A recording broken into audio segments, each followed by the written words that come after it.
பாலமுருகன். ஆக்சுவலாக இது வந்து கூடாஞ்சேரியில் நெல்லிக்குப்பம் சைட்டு. இதில் பார்த்தீங்கன்னா எங்களுக்கு கால் வந்தது.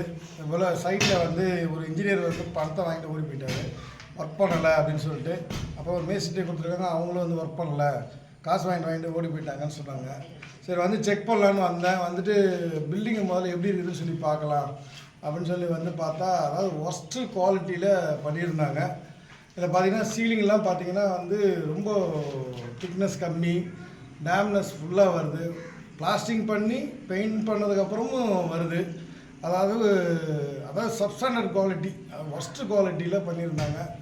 ஒரு பில்டிங்கை வந்து இப்படி இவ்வளோ தூரம் மோசமாக கட்ட முடியுமா அப்படிங்கிற ஒரு ஸ்டேஜில் இருக்குது. இது மாதிரி என் வாழ்க்கையில் பார்க்கல, எனக்கு ரத்த கண்ணீர் வர மாதிரி ஆகிடுச்சு இந்த மாதிரி இருக்கேன்னு சொல்லிட்டு. சரி நம்மளை பொறுத்தவரையும் நல்லா பண்ணணும் ஒர்க்கு. அதை வந்து எப்படி என்னென்ன பிரச்சனை இருக்குன்னு சொல்லி அனலைஸ் பண்ணுறேன், கொஞ்சம் காமிங்க. ஆமாம், அதில் பார்த்தீங்கன்னா இதுதான் வந்து பிசிசி போட்டிருக்காங்க. பிசிசி போடுறதுல பார்த்தா ஒரு ஜல்லியை பரப்பிட்டு அது மேலே வந்து கலையை போட்டு ஆற்றிருக்காங்க.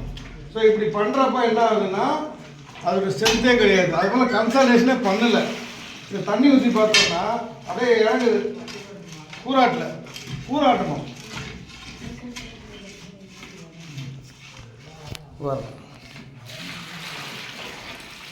எவ்வளோ தூரம் உள்ளே போகுது பாருங்கள்.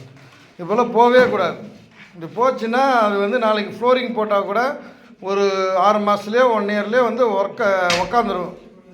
இப்போ என்ன பண்ணிட்டோன்னா ஃப்ளோரிங் எல்லாத்தையும் உடச்சி நாளைக்கு ஃபுல்லாக தண்ணி ஊற்றி கூறாட போகிறோம். மோட்ரு வச்சு ஃபுல்லாக தண்ணி கன்சல்டேஷன் பண்ணணும்னு சொல்லிட்டேன். இப்போ பாருங்கள் எந்த அளவுக்கு உள்ளே போயிட்டுருக்கு பாருங்கள், போயிட்டே இருக்குது உள்ளே கீழே. ஸோ அப்போது இந்த ஃப்ளோரிங் எல்லாம் உடச்சிட்டோம். இதெல்லாம் உடச்சி ஃபுல்லாக உடச்சிருக்கிறோம். எல்லா ரூமையும் செக் பண்ணி பார்த்துட்டோம். செக் பண்ணிதில் எல்லாமே வந்து உட்காருது, எல்லா ஃப்ளோரிங்கும் உட்காருது. இதான் விஷயம். அடுத்த பார்த்தீங்கன்னா சீலிங்கில் பார்த்தீங்கன்னா ஃபுல்லாக டேம்னஸ் வந்தது. இப்போ மழை பெஞ்சப்போ கம்பி கவரே வைக்காமல் கம்பிக்குள்ளே உள்ளே போயிட்டு எல்லாமே கரோஷனே வெளியே வந்துருச்சு. சீலிங்கில் பிளாஸ்டிங் பண்ணி அதுக்கு அப்புறம் பெயிண்டிங் பண்ணி வந்துருச்சு. ஸோ இதுதான் வந்து சீலிங்கில் உள்ள ஸ்டேட்டஸ். அதுபோல் ஒரு டாய்லெட்டை வந்து ப்ராப்பராக ஒரு டைவர்ட்டர் போட்டு உட்கார வைக்கணும் அப்படி இல்லை, நார்மலாக போட்டு கொடுத்துருக்காங்க. இந்த இடம்லாம் பாருங்கள், ஃப்ளோரிங்லாம் வந்து மேடு பள்ளமாக இறங்கி உட்காந்துருக்கு. பிளாஸ்டிங் பண்ணல சீலிங்கில். இந்த மாதிரி எல்லாமே வந்து ஒர்ஸ்ட்டு குவாலிட்டியாக போட்டு வச்சுட்டாங்க. இது ஃபுல்லாகவே மழை பெஞ்சப்போ டேம்னஸ் வந்தது. ஸோ என்ன நான் சொல்ல வரேன்னா,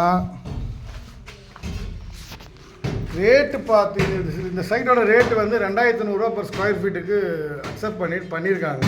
2500 ரூபாயில் வந்து அதோட ஒரு சாயில் டெஸ்ட் எடுக்கல, ஒரு டிராயிங் ப்ராப்பராக போடல, ஒரு ஸ்ட்ரக்சரல் வந்து சரியாக பண்ணலை, ஸ்லாப் திக்னஸ் சரியாக வரல.